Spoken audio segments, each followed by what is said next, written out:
Hello, hello. Welcome to the late night live stream, the Superversive late night live stream.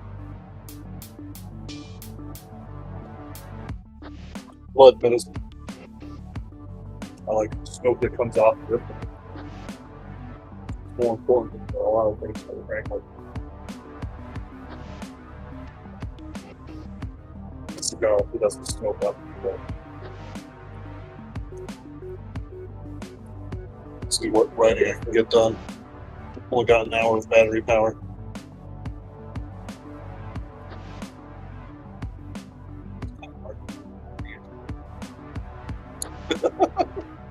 Maybe this was a mistake.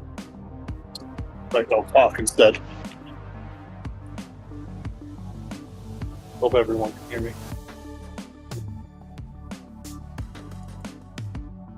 Let's see here.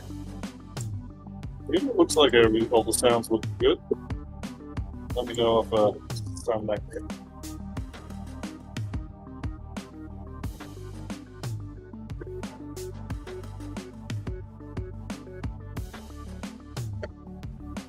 That's fantastic.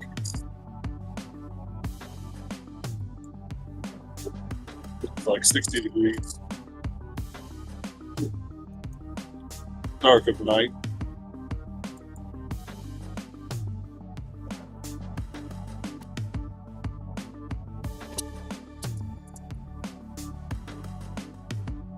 Hope you're all having a good night. I'll write later, I think. Question course meeting. Not too much. I've got the day off to sleep at home.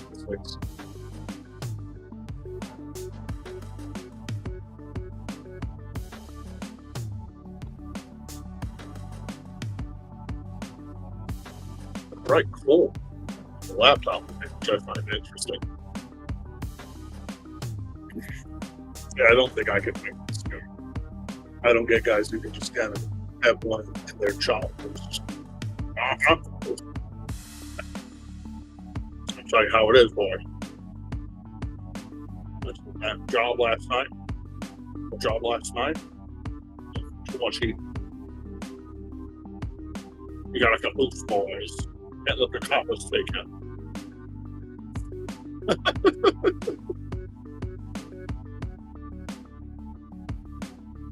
The enchantment of the American gangster.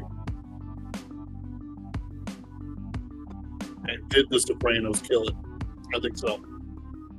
Yeah. Got too much off in there.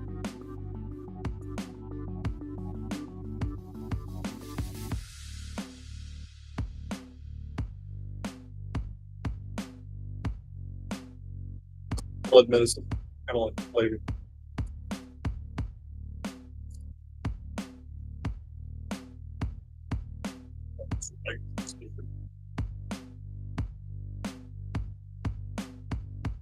So, what are some ideas to talk about?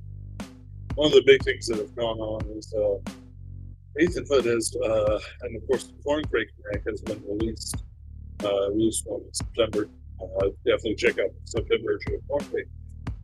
My dear friend Nathan Hood did some videos about re-enchantment and how dangerous it is really for people who experience re-enchantment, right? So if you think about it, the fairies are not your friends.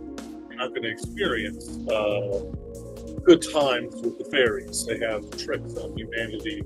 They exist almost in a demonic space, but they're not quite demons, right?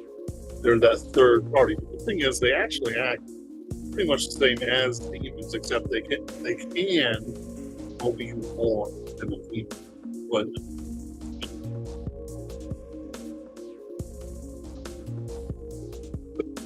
they might help you. You have your fairy godmothers, and maybe that's not really a fairy. That's a good fairy. But then you do have, your winter swords and so on and so forth. Are enemies to man. Most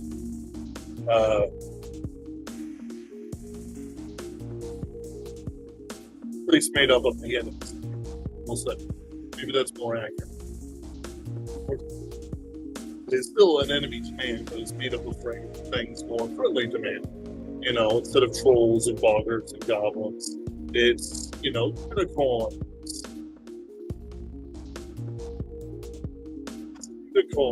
and summer fairies and lions and stuff. Good Lord, thank you so much. Appreciate the differences in that. These things, I'm actually very pro re-enchantment. Despite what, you might think.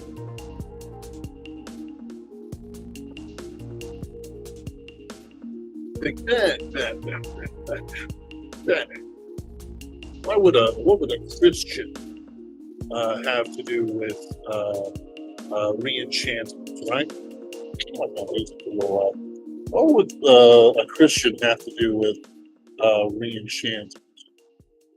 Uh, see, that's the thing, right? It's not about the re-enchantment itself. It's what it represents.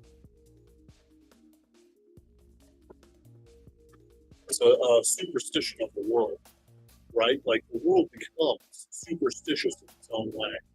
And instead of having to deal with the modern times and the modern experiences, you can instead have magical world. That's the important thing, right? A magical world. The world where God can act magically. If you have silent magicians everywhere, you don't really, and there's no God to answer, to judge them for their crimes. The comfort little girls when they cry or people fighting the dragon.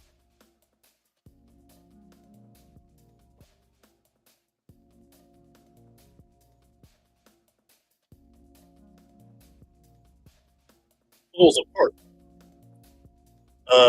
It falls apart quite quickly, actually, as things like the Philip Pullman novels demonstrate. At the end, the ending was poor. The ending can't satisfy. Uh, a certain amount of balance in the recipe of the story. So if you have enchanted fairies and stuff like that, there should also be the anti-fairies, which are the saints of God and angels, especially the angels. You might say, well, that fairies are well in between. The thing is, there's actually no neutrality.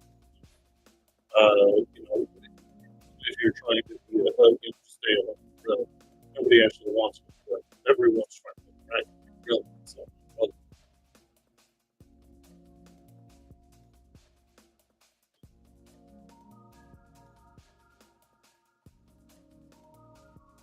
you can't just grill, you know, as much as you want to. So with fairies, they're actually alongside the demons.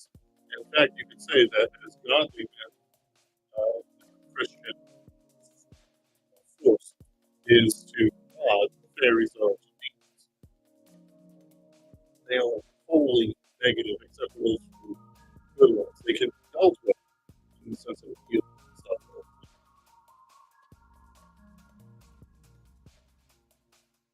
But those deals aren't working there. They never are. They come to an ironic end. Such easy delights have ironic ends. To kind of quote Poe.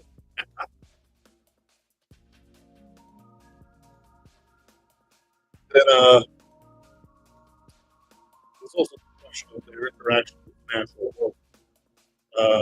Too scientific these days, and it's part of the fact that we gain enough knowledge that people are talking about hurricanes that are just a tropical depression of some kind.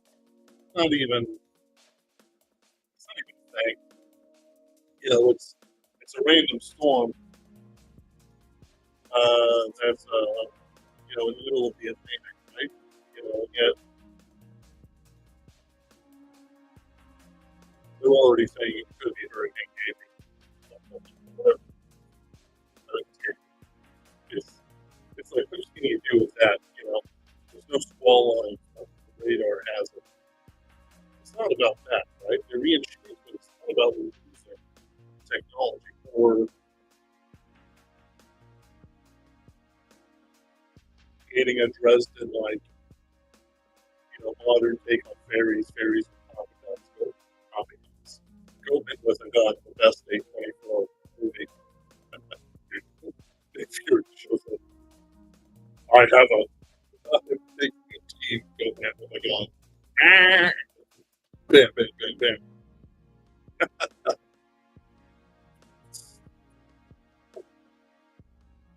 Man, oh my god. Good morning, Bradford. Uh,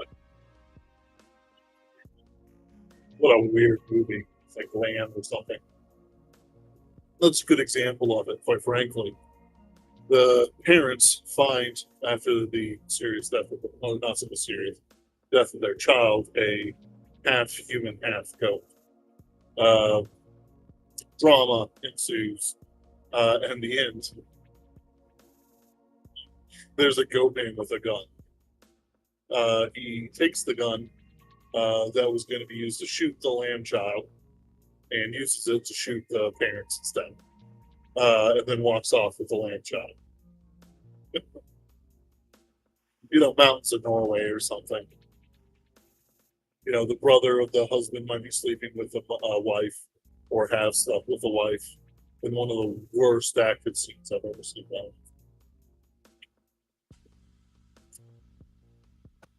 Which is a pity because the rest of it's actually quite good. For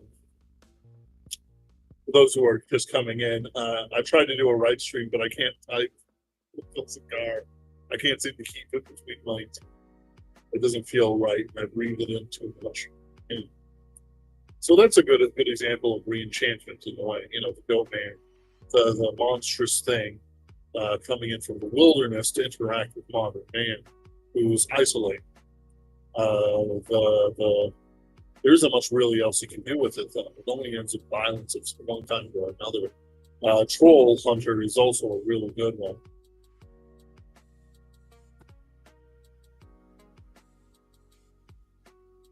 Troll Hunter is a really good one. I recommend it. It's one of my father and my favorite movies.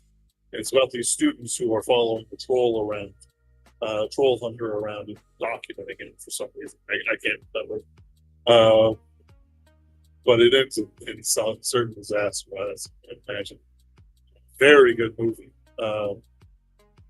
In one of those sleeper hits that's never going to be as good as something like Bullet Train, perhaps.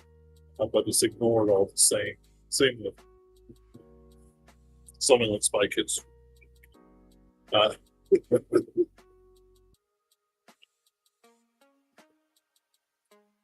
Thank God hides away from his creation. The kids look at him like he's an idiot.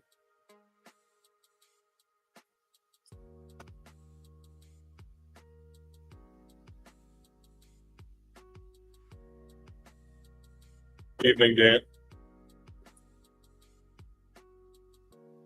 It's a beautiful night.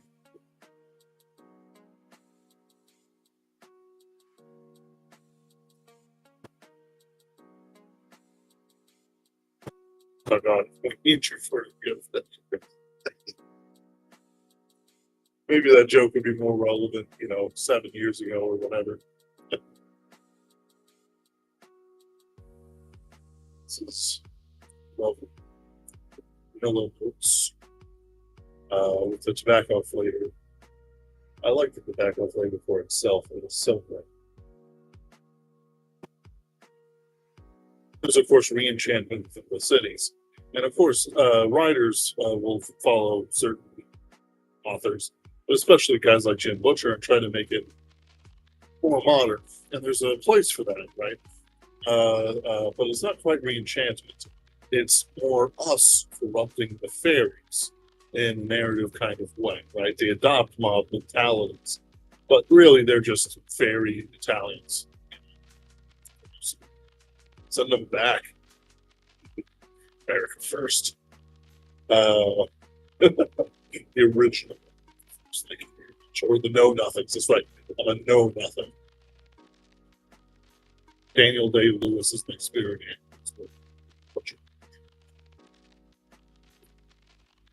And what happens is that when you have that, it actually cheapens the fairy. It doesn't make them magic. If they have to use Tommy guns, even if it works out some sort of de-stick with a poison, right? But you make it interesting, you make it unique. It doesn't actually change their nature as just weird Italians, extra weird Italians, I should say. Uh, Same with the Irish, same with Polish and Russian. You know, I've seen it all, and it's like it's interesting. Almost the first time, maybe even the second or third time. It's interesting. It's maybe even wrong, but what happens is that at the end, the narrative gets sort of caught up in it, or it ignores it entirely. One of the two things have to happen. Either you maintain that sort of like ersatz Italian style, or you evolve it into something unique, which is what Jim Butcher did, to be fair to him.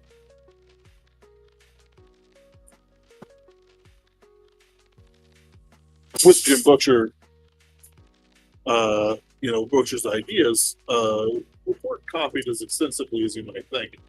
More have fallen by the wayside than not. You have choices about what you're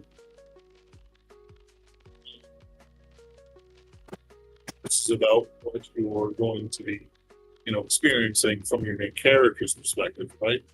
Are you writing from the perspective of somebody who's actually valuing the enchantment, like the fairies, or are you writing something fun, which is so acceptable? Well, the building blocks, if you're student might say, well, then I have to set this right. It's like, what am I supposed to do? Just have boring fairies shooting Tommy guns? What a sentence. No. Like, the goal of what I'm saying is to keep a certain amount of magic to it that isn't just a replacement for the bullets, right? Like, I have a propositional phrase and then take a drag of a cigarette every now and then. It's got to be frustrating. Like, with these, South Italian shooting these stinger bullets, but it's still just a Tommy gun. It's still as dangerous as getting shot with a Tommy. And, like, bullets are brass and lead. There's no iron. Maybe in the gun, but you're telling me they can make a magical unbreakable sword, but they can't make a magical unbreakable Tommy gun? Are you stupid? Are you dumb? Are you a dumb silly pants?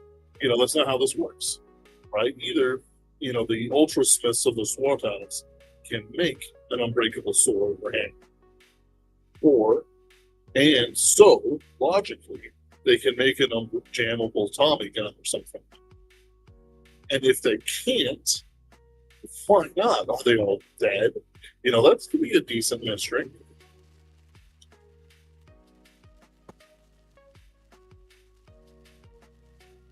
But it's things like that can confuse the mind, right? Like, what are you thinking about? You're writing these ersatz Italians, the Tommy guns. Is it just fun? That's fine. Or are you trying to make a deeper statement? And if you are dipping your toes outside and into the deeper statement, you've already kind of failed. You've already made something that's only scared people because you've already made them as, ersatz Italians. Well, guess what? All you're going to be shoved into is an ersatz immigrant story. And that's boring. We don't care anymore. In fact, we're kind of against it, at least with your audience is if you're listening. Hey, maybe you'll pull it with the main crowd or something. But those guys are aging out. You need a variety. You need a flow of things. I look like I'm 50. About 15 years. Too early for that, my boy.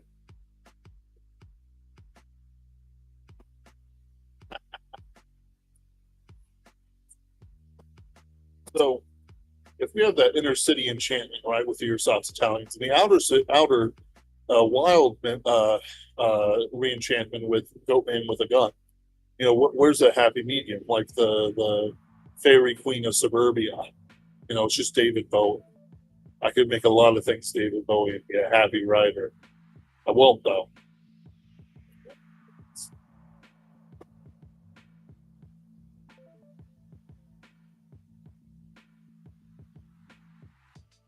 Suburbia as well.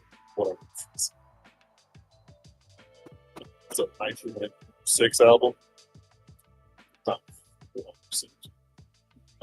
it's what's in the top. I'm more of a fan of that. Heathens. There's a great white star.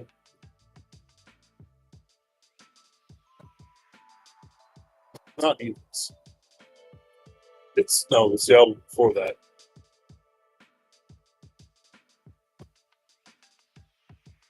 There is actually something to what I just said. Beyond the insane randomness of the guys smoking a cigar. If you have uh, the suburbs as a station, if you want to sit your ferries in it or something like that, you can't run yourself in a way that sort of locks it in. Like the MLM marketing is a ferry trap of some kind. That's interesting. That is interesting stuff. Genuine. Uh, sign your soul away to Stacy. It's actually Queen name. What a joke.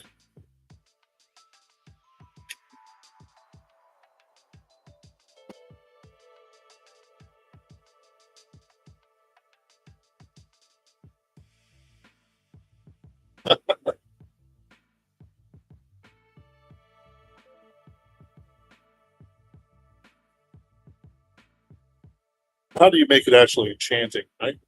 That's the question about re-enchant. It's not just making fairies real. You already have fairies that are real. And I know what bars in St. Louis they go to. What I'm talking about is that magical element, the beyond, the Buddha of suburbia, beyond the ersatz Italians and Copenhagen. How do you make it magical? With the A24 film, they don't really. Occasionally, you get POV shots from the Gopang as he launches into defense, and it actually builds a fairly good air of menace. It doesn't really do anything magical, right? It's actually just biologically it's a Gopang. You can you like? I wish I could. I wish there was more to talk about it. There isn't. It's just an absurd premise, which can be good in a movie, but in a novel, a much longer thing. You can't just end it in a page. No one's going to like that. I mean, maybe it'll be some reviews, but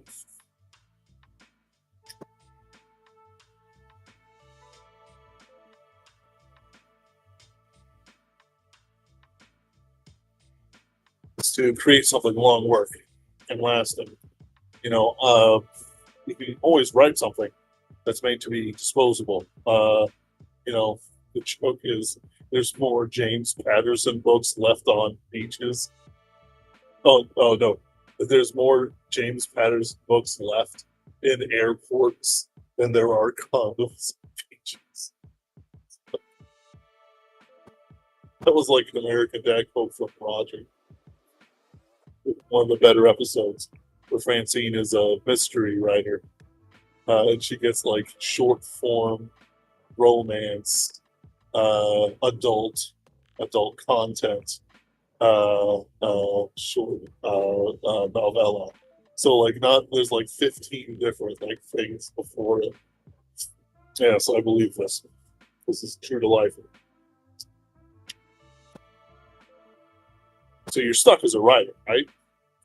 You want to do something cool, like fairy Italians shooting their Busby Tommy guns. But the thing is that like if you just have them and they have a mafia, yeah, that's okay to a point, right? But you have to have that element of energy. What do they serve? What is their appeals? How do they interact with the environment, the world in a way that's beyond? Because humans have mafia factions. We make shows about them for Pete's sakes. There's more. I bet there's more actors who played gangsters than there has been actual gangsters since Prohibition.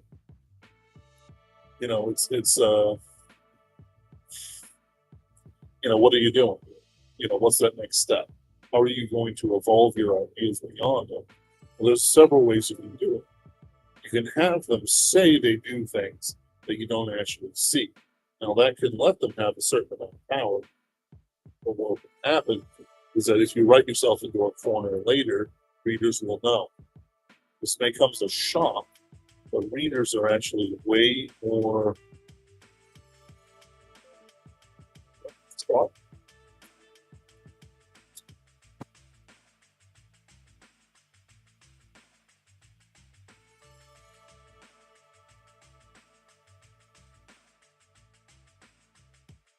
pay more attention than you think.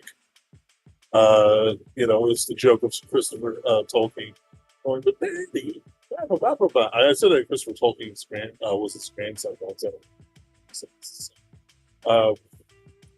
But that's not how that works. He said it was good.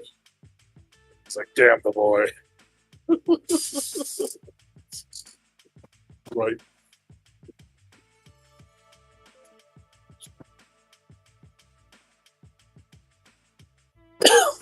Which all good writers had a Christopher Tolkien and Sarah Frazetta proper maintenance of their IPs without destroying it.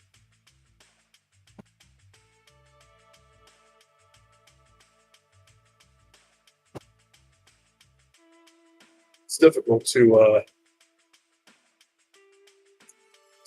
talk about it because there's a lot of contexts that need to go into a story. It's about reenchantment. Why is the character experiencing reenchantment? Why is the fairies whacking somebody in the street? What's the mystery here? Sort of thing. Is it winter and never Christmas in New York City during Prohibition? That might be something.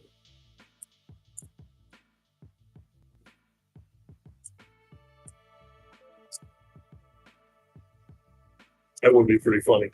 The fairies have stolen Christmas.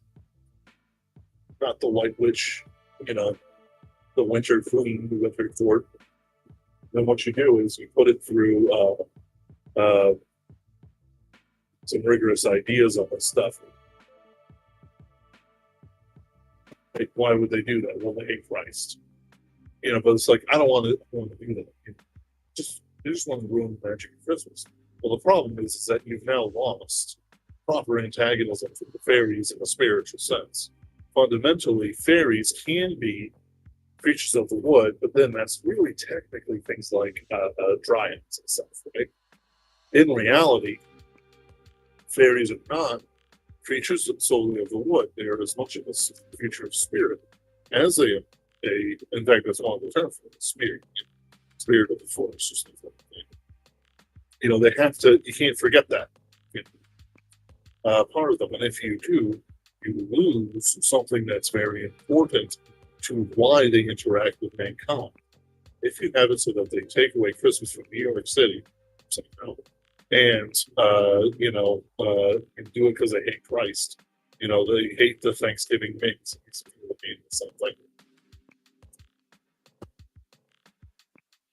What are you going to do with that? How are you going to push it? Is there a giant glow? They can destroy. But, a MacGuffin is kind of nice, but why would they lose it in the first place? These things are thousands of years old.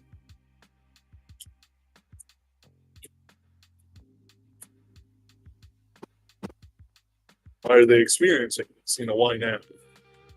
What's so special about this Christmas? What are the circumstances around it? Then what you can do is you can layer in the reenchantment.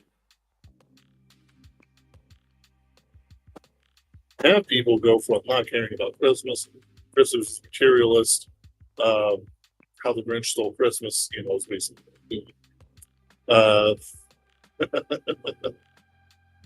but you look at these things, right, and you go, okay, we have this and we have that, but I don't feel these things are magical. They're casting spells, and it's like I have these mechanics that are interesting, and it's very lit RPG, and I'm already leaping across the table and strangling. What are you, isekai? You gotta have that game mechanics. You're gonna have that game mechanics to make Shield Hero last more than a single season because nobody knows how bad it is, how much of a game of fantasy it is.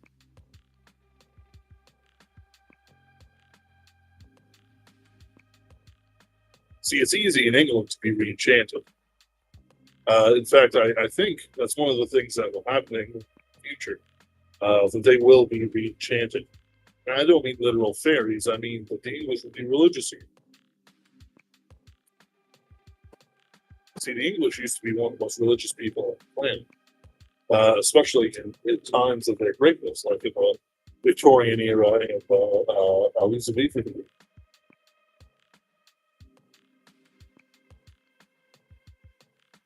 In fact, I would say that they were very good at it for a percentage of the population.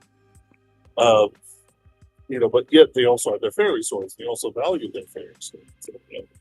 So you have something that it seems contradictory. In actuality, the belief in the supernatural accepts the events of the supernatural. And you might think, well, you don't have to say belief in the supernatural. No. Belief in God is not belief in God's actions. You take these ideas, right? You believe in God. You believe in God, and you say, well, but he doesn't act. I accept it, but where was he? The classic BS that.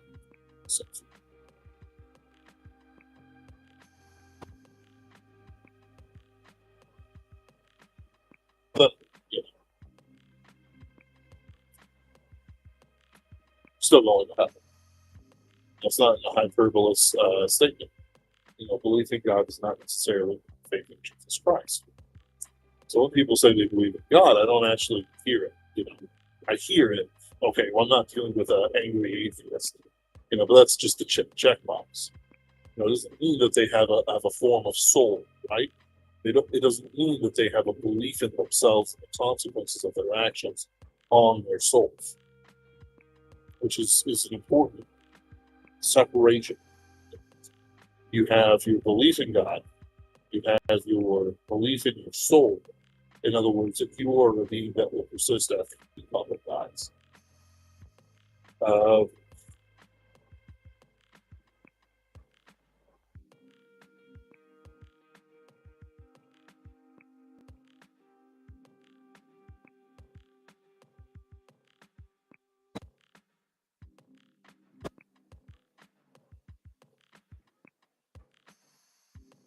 Then what happens is that you lose a certain amount of ability to rationalize about yourself. The existence of the soul forces you to believe in yourself in ways different than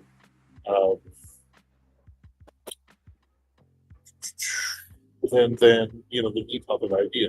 I firmly believe that people like, say, the Indians that we've been forced to interact with on the gene system don't really have a modification of soul.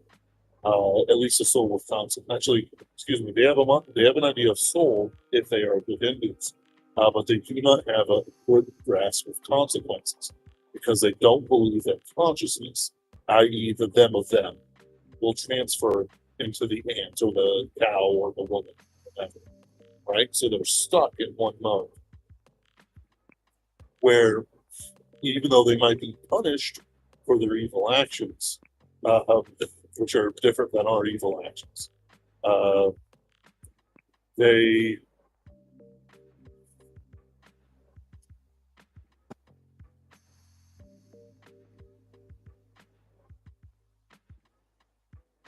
not comprehend it as something that will happen to them, right?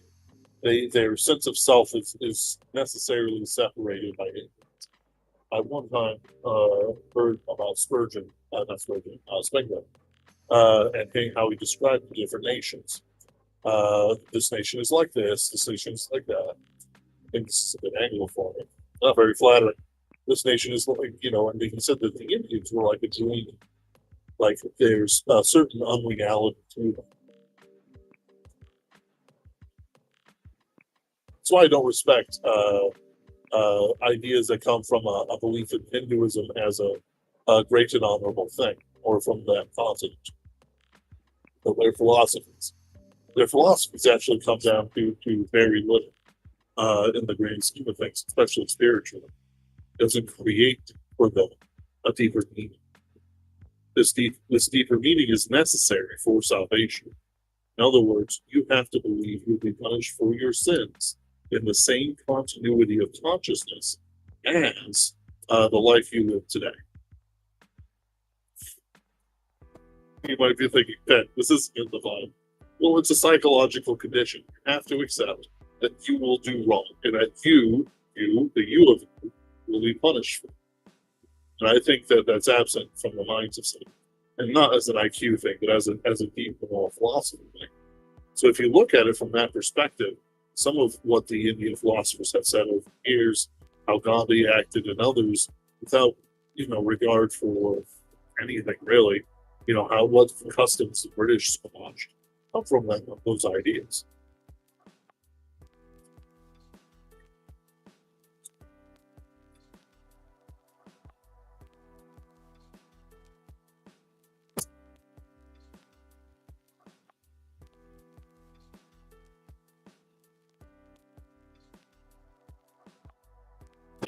Sometimes I like burning my tongue a little.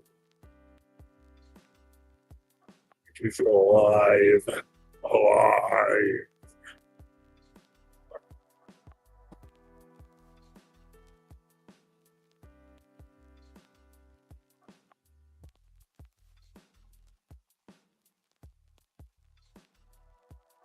Really cold. I'll go up like a light. It's interesting. I read, Mishima's not Decay of the Angel, Golden Pavilion, I think it is. And that really cool. And it's clear that he finds a deep spirituality in India, for many sacrifices to many gods. But he doesn't have it as, it's not, it's also sees the shit in it. So he fails to actually give it deeper meaning than, you might want to find, from another civilization of humans. Because I don't deny they're human. The same way that a white man may have must may be fried, be saved, to accept that it's a healthy form of salvation. I believe that the Indian must give up his envy for something, which is a very good thing for some.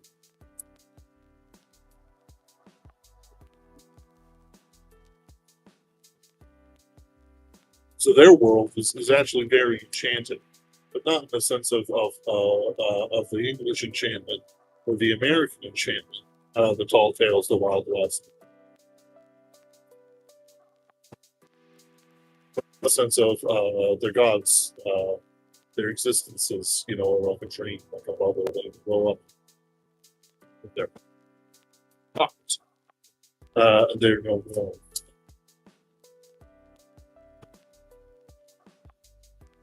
I hope that Japan re-enchants itself as well. I think it'll reinvigorate their warrior mentality that is so far being lodged deep within their Zaibatsu. Street samurai. I'm not talking about Yakuza either.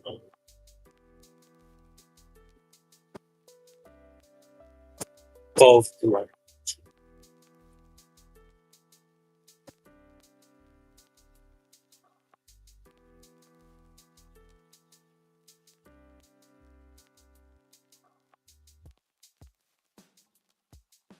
Craft was a way of re-enchantment, but in a different cosmic sort of sense, and not with like fairies, but rather with fear, trembling. The world was mostly known in this time, but there were still huge gaps, and they had lost the ability to handle some of the gaps, especially in matters of spirituality. Lovecraft suffers from a lack of spirit, and I don't mean spiritualism, Christian thought. Christian martial, Christian behavior. None of his guys are Christian, as far as I can tell. His characters, maybe there are some of the dream stories, but maybe there's something there. Himself lived like a hopeless man. Most of his stuff was in things like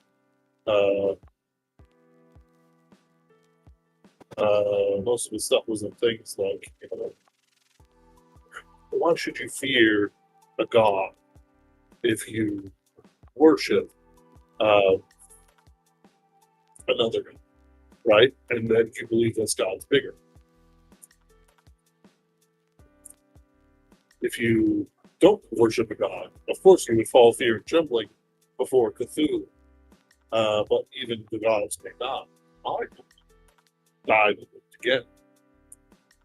There's a certain amount of reenchantment in, the mystery of dead and dying civilization being found again. Because some certain things were. There were discoveries of ancient civilizations in the forests. You hear about Tenochtitlan, the opening of the Egyptian, the tomb of Tutankhamun. There was reenchantment at that time, but it was for the ancient things, ancient religions, ancient ideas. Egyptian fever.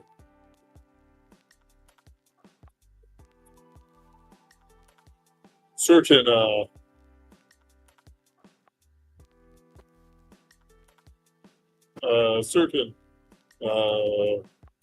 like styles and fashions were very big, because of those things. I believe the flapper dress, certain haircuts that flappers wore, were directly related to the Egyptian races. The straight edges, especially.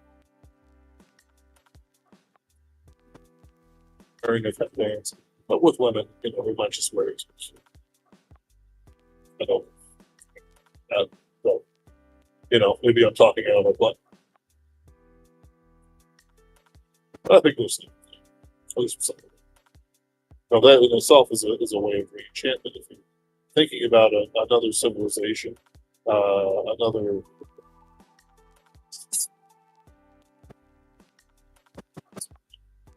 another sort of mindset to yours, you can expand your ideas, your horizon, right? But if it's progressive Slavic, just keep it.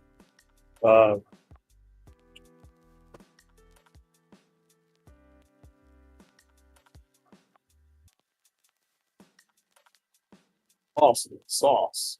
You're unable to think of ideas that bring something more to life than the here and now, your appetites, the appetites of others that you must value more than yourselves.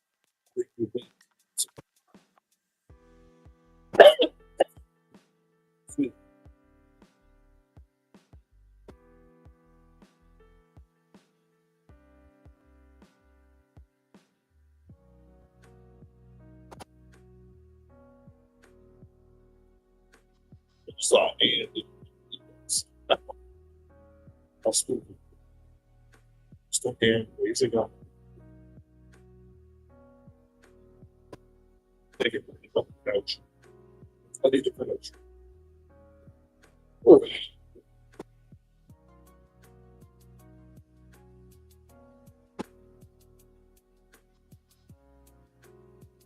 But Cthulhu into the English countryside, not really like you could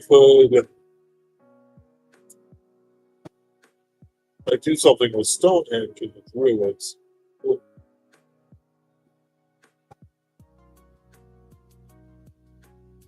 Take a look at Cthulhu, is it? Right? Instead, you're going somewhere deeper into the land, which is where the English enchantment and the Irish and Scottish enchantment is actually. In the land and the animals, trees. There's something magical about Sherwood Forest, isn't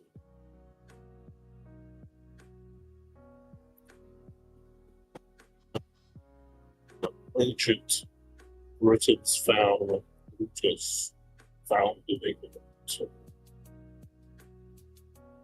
after the fall of Troy, they made a deal with the giants to build in a city.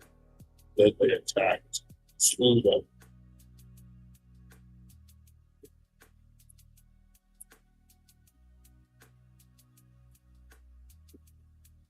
That would be fun, by the way, if all the Greek civilizations are descended from Troy. That would include America as descended from England, right?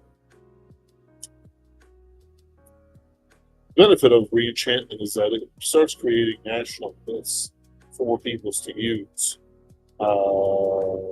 Sort of like how all Europeans have things like the girls were Stradic or the second month of Latin, you know, Rumpelstiltskin.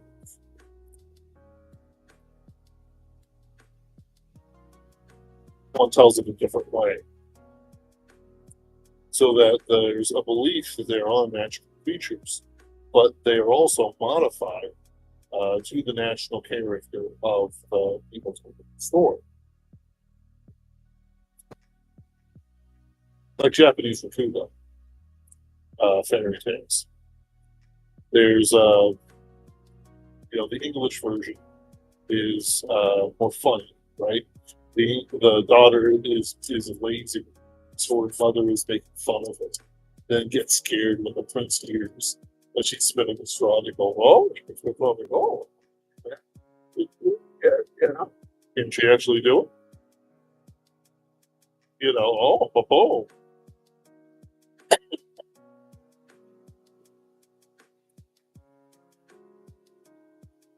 Of course you can't. And then this little black sprite shows up and helps her. And, he does it for 30 days. He's going to take her for his own, or firstborn child. Typical Rumpelstiltskin shenanigans.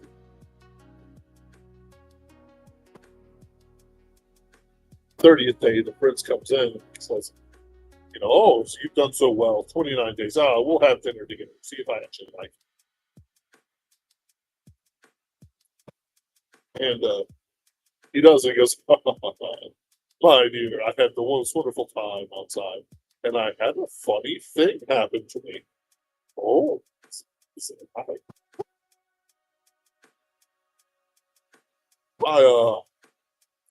was in the forest, and I saw the funniest little black thing dancing in the forest, and he was singing a song.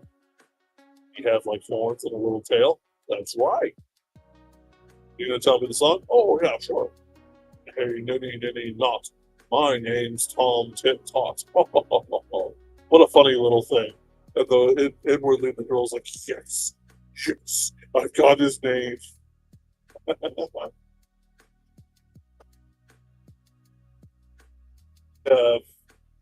Doesn't split himself in half. He starts spinning his tail so fast it turns into a helicopter. And he just flies out.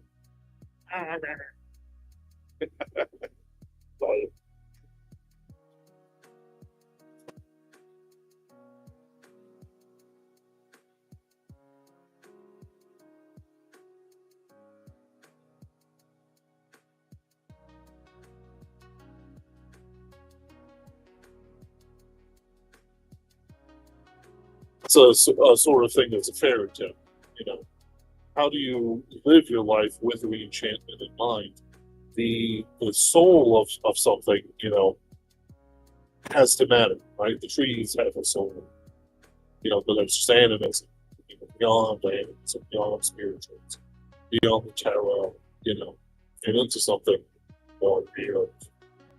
Money's no good here, common stuff, something.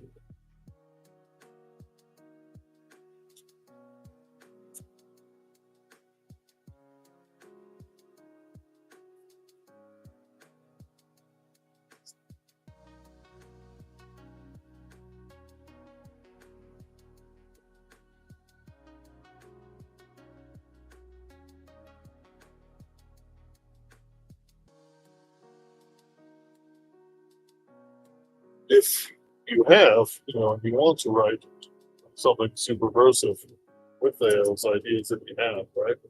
You want to be more than just something that's talking about the old fairy tales or whatever. You want to dig deep into the roots of your civilization, then sort of let it marinate inside you, right? When I don't really deal with fairies too much, not because I don't like the idea of fairies or anything ridiculous like that. I don't like how little they are, how modern they have to be in our world. Someone who did it right was Jonathan Wright, who had uh, the fairies have their own courts in the medieval style deliberately because the medievals to them were the highest form of civilization. They keep off of artificial fort even if they don't pay them price for that matter.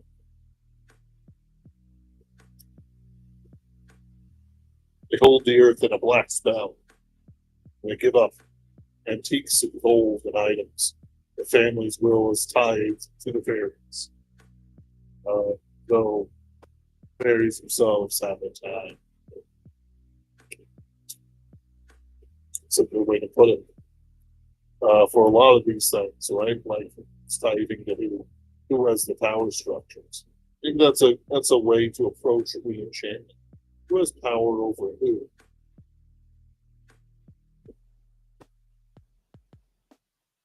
It's not like an elitism, right? You will have elites, but it's like every fairy is an elite unto itself, and then has lords and ladies above them who are also unto themselves. So a fairy can act in a way, to trick mankind to create um, difficulties and so on for them. But at the same time,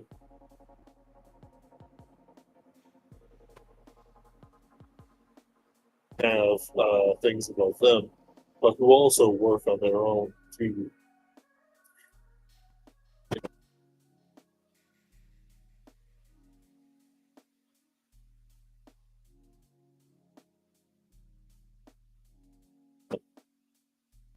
it's hierarchies all the way down, I guess. It's at least the phrase I want. Hierarchies. What's the hierarchy to nature? Well, if nature's too well known, right? We know that there's no storm god creating hurricanes, but maybe there are. They actually follow rules from Aeolus himself, right?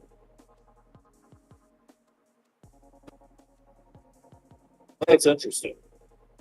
You know, that's something that's not really discussed in ways that people like to talk about. Like they like to say, "Oh, Poseidon makes the storms." Well, what's the actual mechanics? Well, he delegates to Aeolus, says, "Hey, here's there. We're going to the winds push this way," and Aeolus says, "Okay," and he talks to Helios, and he talks to Luna, and he creates a sort of like a mechanic set for the world how the storms go, so that we do have a certain amount of randomness, right? We cannot perfectly judge the weather, as we all know. But we can judge it well enough to say that there's going to be storms and such and such.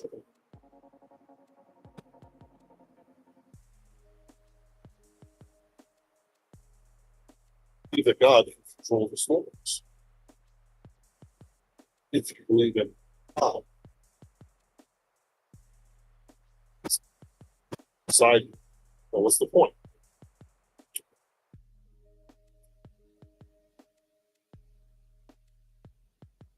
The end of the world should happen, must happen.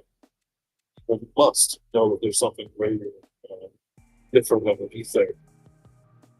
But quite frankly, most people don't want to accept that because it means that there's someone to judge them and the consequences of their actions. For example, the politicians would not be acting in the way they do if they actually feared their own judgment.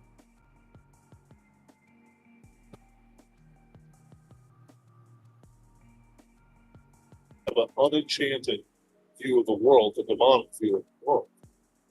They don't have a view of the world that can persist in the face of non-demonic influence. If you get for a lot of people, they think that's kind of ridiculous, actually. They don't want to think that there's actual evil malevolence within his own hierarchy affecting the lives of people who affect their lives. But they'll accept it when it's like a schizophrenic on the streets. Right? You struggle with people who, are not the schizophrenic on the street. Uh, excuse me. Uh,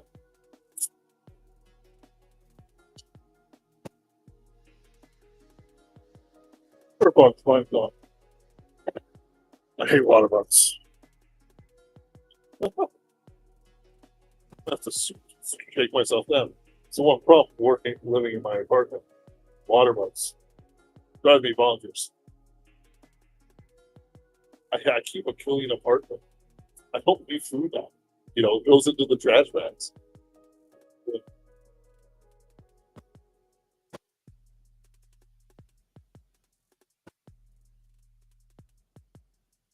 They crawl in under my door.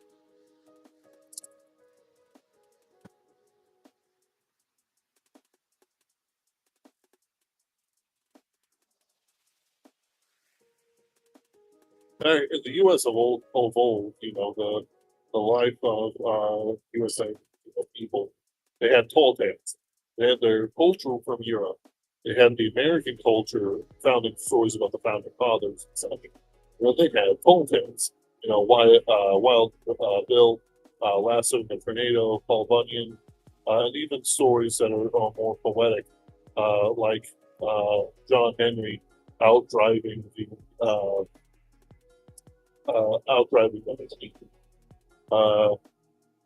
yes, I see it for myself. I am the John Henry out writing the AI. Afraid I'm not winning that one. My typing speed, even though it's formidable, I can't do it. I fall over dead after I hit publish.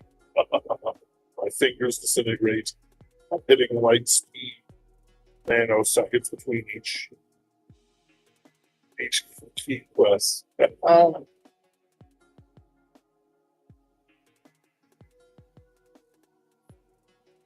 think I let it get into the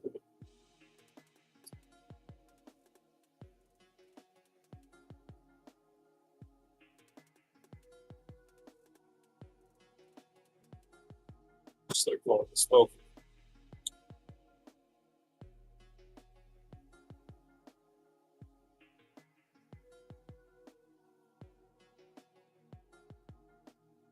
Enchantment might be a path out of doomerism. The idea that there is something like true love. I don't think the Zoomers will find many wives in their generation. I think that they'll skip a generation. Well-adjusted people will get their wives in time. The men and the women will find their husbands and wives and such. But they have to overcome so much. They live in a dead world. Even though a lot of them might be religious, many of them may not necessarily have the religion they need for, a spiritual life, like the one that I experience or others, who pray and fast, and so on and so forth. But, it's like many of them are in a state of despair.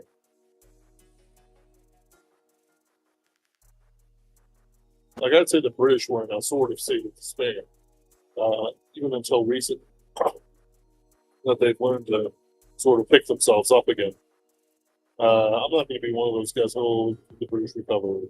Oh, it's fine. Anything can happen as long as God wills it, and I believe He wills it. God didn't make the nations to be totally destroyed, and He's got a hand in it.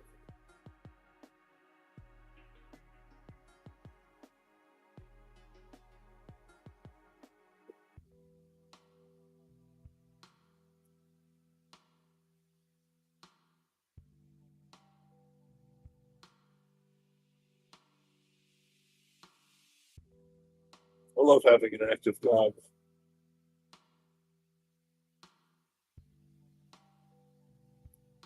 makes life more complicated, but it also makes life simpler.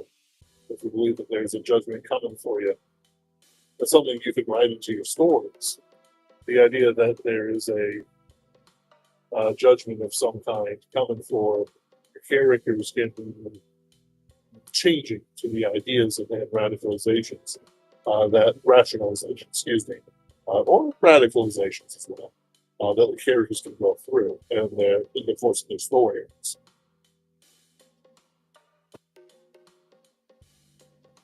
Something like, bugs. In the case of something like John C. Wright's Count to a Trillion, it's revealed that Pastor is a member of the Inquisition or Jesuits or whatever he was in that story, is being kept in a portion of Simon des Arkel, Del Azarkel, there we go, his mind. And he so brings him out for confession, even though he's wholly unrepentant. And Riez could tell because he's a part of his mind. It's just ridiculous.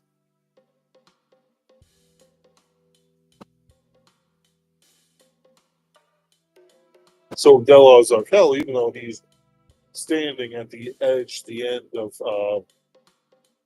time, still experiences, religious pangs.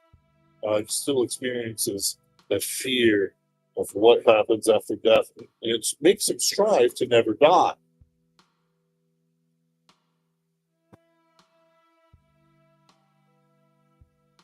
To be beyond judgment is really what he means when people say they never want to die. They do not wish to be judged finally for all their actions in a collective kind of way. That's why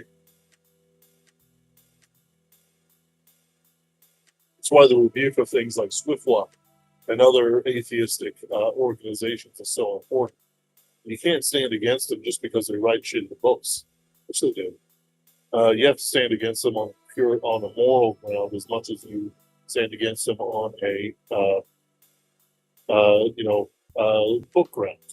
Right? They are degenerates, all of them, to a man and a woman. They're cowardly in physical proximity. I know this because I can mug them. I'm a big guy, but at the same time, you shouldn't shrink away from a conflict, right? There's times to de-escalate, but there's also times to stand and fight.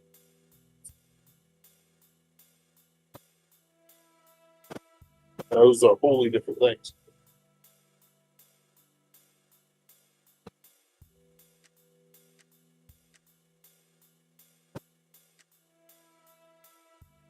Stand and fight. I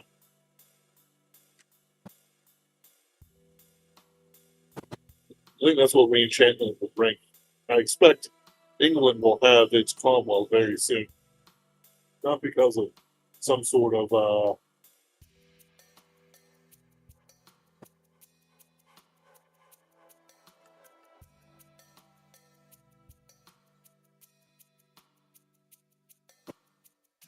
right amount of smoke.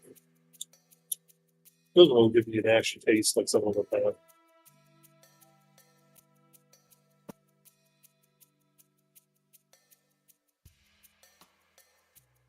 Falling apart by others.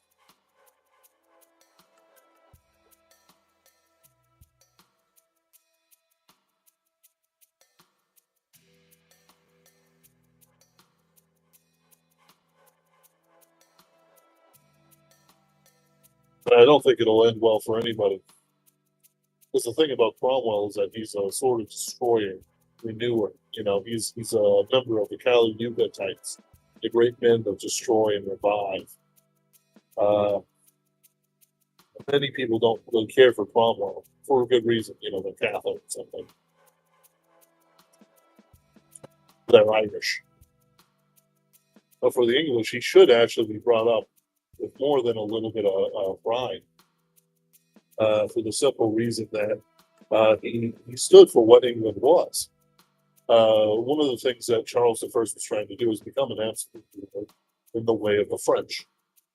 Now, some people might say, well, he was a Catholic. That's why they did it. It was more than the Catholicism.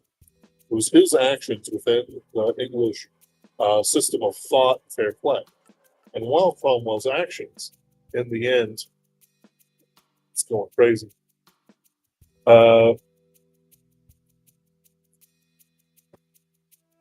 Cromwell's actions in the end, created the parliamentary system, which would cause trouble in about 150, 200 years. He fundamentally didn't destroy England. He kept England from becoming something like France. In the end, England would have been stuck with an absolute monarch. And more importantly, in the court of an absolute monarch, and it would have been misery for them. It was already misery. Charles I was throwing rich the lords who would give him money into prison, was trying to make Anglicanism more Catholic at a time when Anglicanism actually had a very strong tradition of its own. It wasn't cut like now. Many internet Catholics and such have forgotten the changes over time within their own religious practices and the culture surrounding their religion, because it was made more universal after that too, as well as just in the general state of things, the global thing.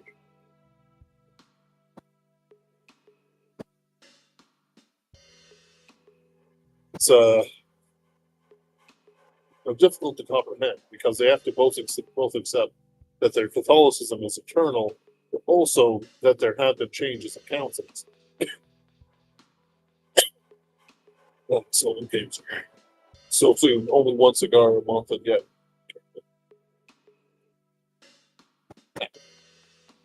So when Charles I tried to create certain things beyond his Catholicism, it was not his crypto-Catholicism or explicit Catholicism that bothered people. They knew he was Catholic. Mary had been Catholic, and so there was a little bit of wariness to it. But it was his destruction of the English expectation of society that caused them to rise up against him. But it actually took like 15 years.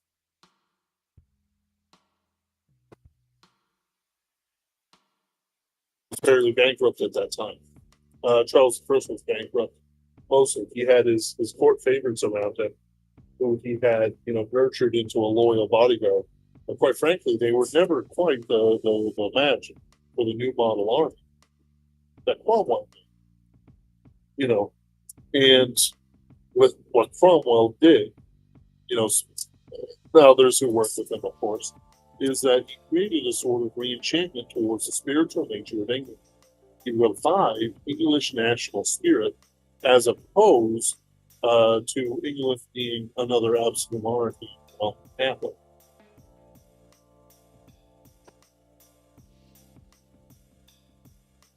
For example, what we're seeing now with different events in England is a re-enchantment towards national spirit, which is something that has been destroyed by liberalism, another such thing, Satan's, the Satan, the demoniacness of the ruling class.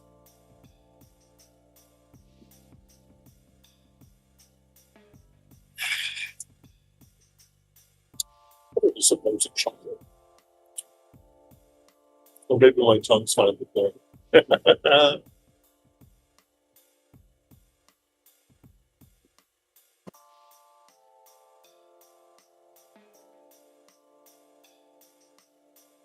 Have these stogies and then did they just keep riding it or something?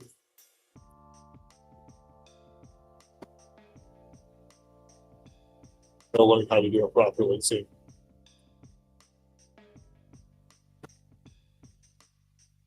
While Cromwell did make some mistakes in his later life, his genuine desire was to see England free in a way, to see England revived in a way, brought back closer to God. He would, of course, eschew all heathen nonsense, the fairy tales and stuff like that. But he would, eschew the quote-unquote nonsense of English religious life, which is just as important, even more so to the English people, than quite a few other things. I think it's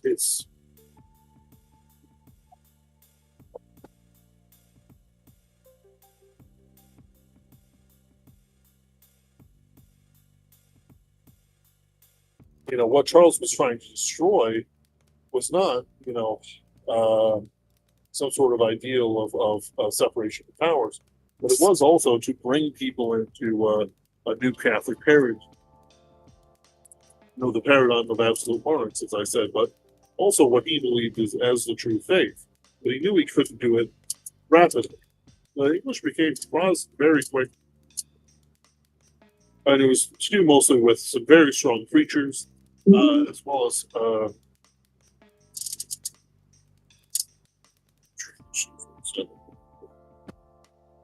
way out of battery power. It looks like.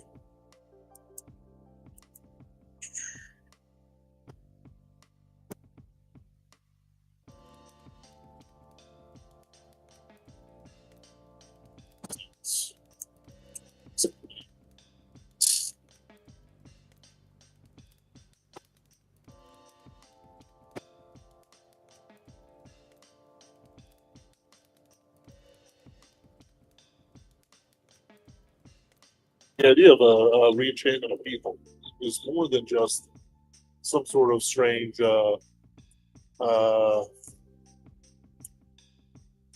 idea of fairies.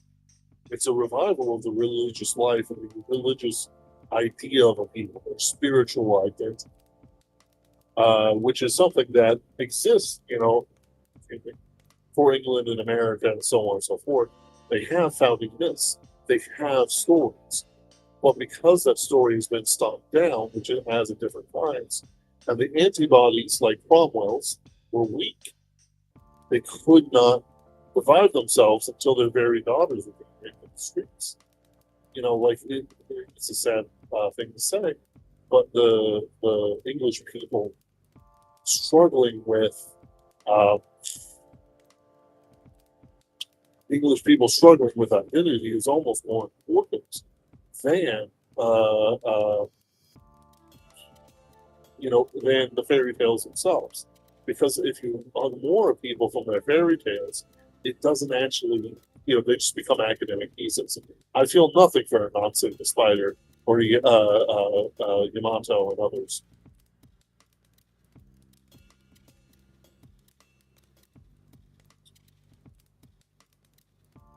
What do you think for me? They're not my myth. They're not my legends. What can I do for them? What can they do for me? Well, most of the stories in Anansi and others in Rare Rabbit and Brother Fox and Rare Bear, are about the cleverness of a weaker party over the stronger party. Oh, don't throw me into that. Don't throw me into that thorn patch, Briar Wolf, sort of thing. And it has lessons for the people who are there, but they don't necessarily have lessons for people who are, separate from their existence, right? If I told these stories to African American community, they wouldn't get them. They'd be like, "Oh, why is this cracker telling us stories about Rare Fox and Rare Rabbit and all these things?" That's all granddaddy's issues. That's nothing. That's not what we experience today.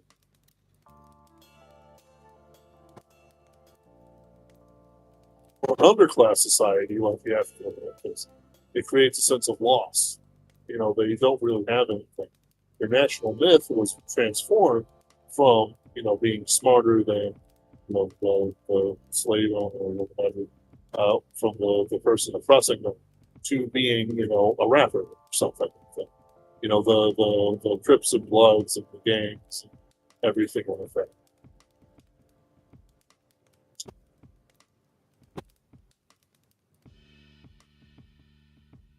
Success and lifestyle, being a certain kind of rich, that means he can't really, you know, he can't, be stuck to and have titty party.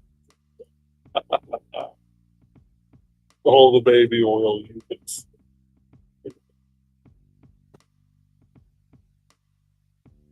With the British, who were an overclass, a master class, they had to be destroyed in a different way. the black family or whatever, was always, a strong pillar, but really they had a lot of sin issues, we'll say, when it comes to that sort of thing. But with, they had cracks in their foundation that not necessarily, devoted to slavery. And I'm not saying some IQ issue. The British had a nature to them, had an Anglican church, had the Methodists and others who were very strong spiritually for the English people. They had a narrative of enchantment. Enchantment is much the national uh, story as it is the experiences of the people within the forests, within the strange and between places. It's not just the limit, right? The liminal space, the the midnight McDonald's in the realm of blackness, thousand winking lights, each one with a different chicken sandwich. Oh, America!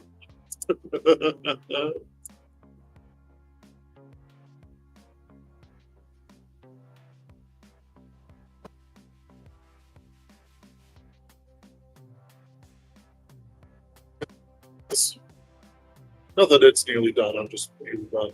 I think I'm gonna quit soon. I wish I thought this out better.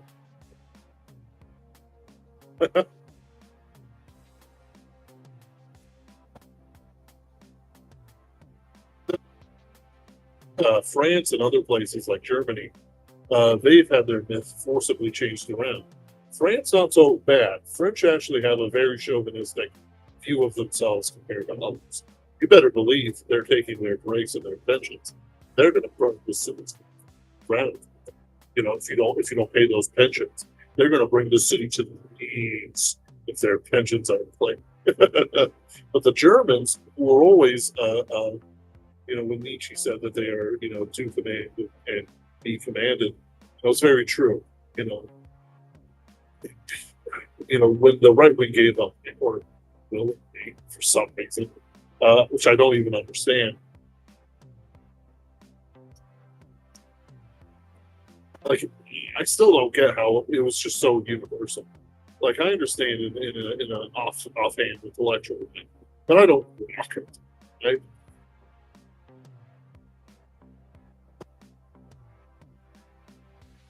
Because there was a loss of the idea of American excellence, right? The American excellence turned solely to mercantile matters, when in actuality there was the American experience was a mix of all four types of men: the peasant, the soldier, the priest, and the merchant. The four could work together in different ways. With the federalism of our early American state. There's an enchantment in there. Mr. Smith goes to Washington. That's a throwback, right? Anyone could become a politician.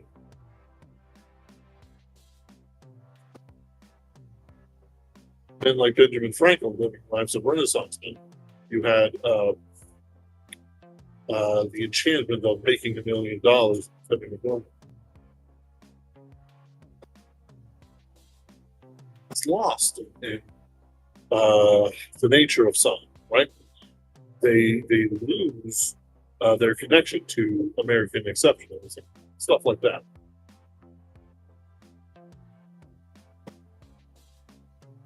The loss of American exceptionalism, there's a deep loss of who we are as a people. But the thing is that that's not actually dead.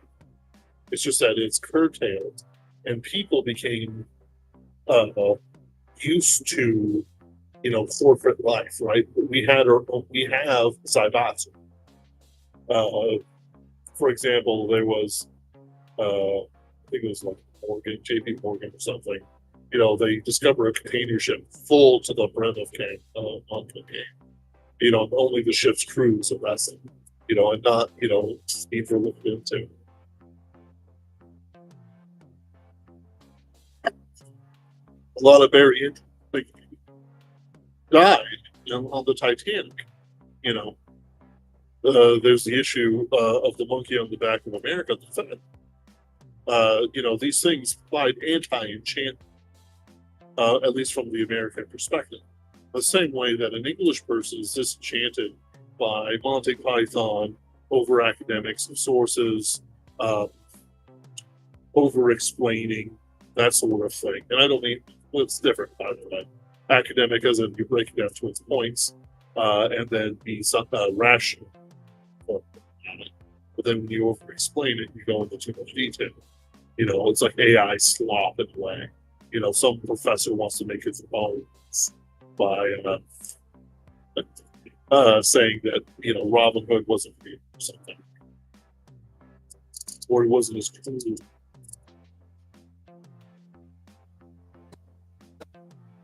But in reality, Robin Hood is very close to the soul of England. So is King Arthur.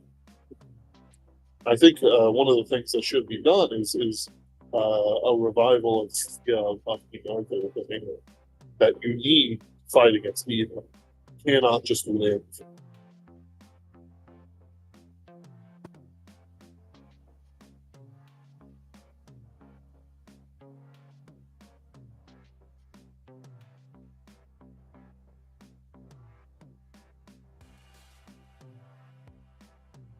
Accidentally hit a water bug with the sparks. Alright, calling it for another night. I'm tired. I don't really have much inspiration for writing. I won't do this next week. If I do a cigar stream like this, I'll excuse me. I'll I love this thing.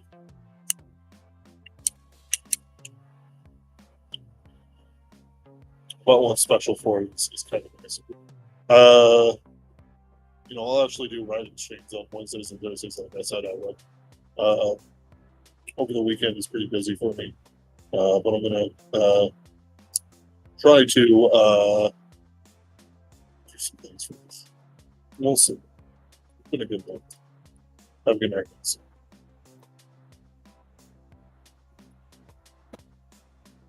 Sure.